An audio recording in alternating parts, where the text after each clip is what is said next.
Je suis ravie de vous retrouver depuis le plateau télé des Journées francophones de Radiologie édition 2020. Vous le savez, nous sommes à la Maison de la Radiologie. À mes côtés, le professeur Laure Fournier. Bonjour. Merci Laure Fournier d'être sur notre plateau. Je rappelle que vous exercez à l'hôpital européen Georges Pompidou. Tout à fait. Nous allons parler des bourses de recherche SFR, CERF Alain Ramouni.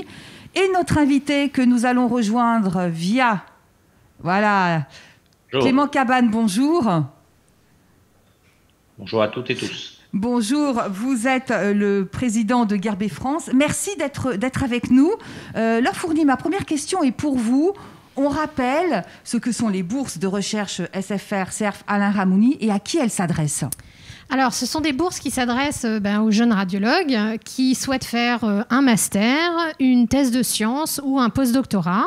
Ça peut être quelque chose qui se fait dans votre propre laboratoire ou dans un autre laboratoire, voire à l'étranger. D'ailleurs, on encourage, on essaye d'encourager cette mobilité, d'aller voir comment ça se passe ailleurs. Écoutez, ça fait plus de 20 ans qu'elles existent et si on fait le point sur le nombre de personnes qui ont pu faire de la recherche grâce à ces bourses, je pense qu'on peut être assez fiers. Clément Cabane, je m'adresse à vous qui êtes un des fidèles partenaires de ces bourses de recherche. Cette année encore, vous avez tenu à être là. Oui, les bourses de recherche ainsi que l'enseignement, alors c'est quoi? L'enseignement, c'est l'art de transmettre des connaissances. Alors, comment ne pas s'inscrire dans ce type de demande quand l'enseignement transmis est par finalité de sauver des vies? Donc, être un soutien du Collège des enseignants de radiologie, être un soutien des bourses de la SFR, bien sûr dans le respect des règles déontologiques qui encadrent nos professions, c'est pour la société Guerbet une évidence. Laure Fournier, pourquoi est-ce important que les industriels s'investissent dans la recherche ? Parce que pour moi, vraiment, la recherche, c'est un partenariat entre le monde académique et l'industrie. On a tous intérêt à ce que la médecine et la radiologie progressent.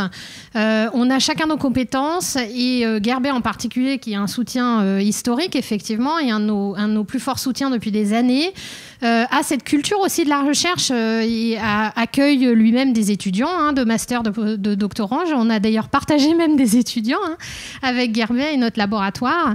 Et je pense que c'est important d'inscrire la recherche aussi dans une finalité d'application. Et l'application, c'est l'industrie. Clément Cabane, supporter l'innovation, investir dans la recherche, c'est penser à l'avenir.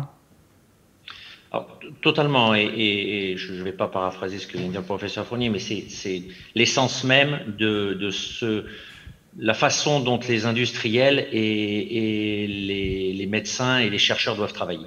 En tout cas, dans l'ADN de Guerbet et dans la philosophie qu'a impulsé la famille au sein de l'entreprise, il est clair que l'industriel, s'il décide de chercher tout seul, il risque de trouver quelque chose de très intéressant, mais qui va intéresser que l'industriel.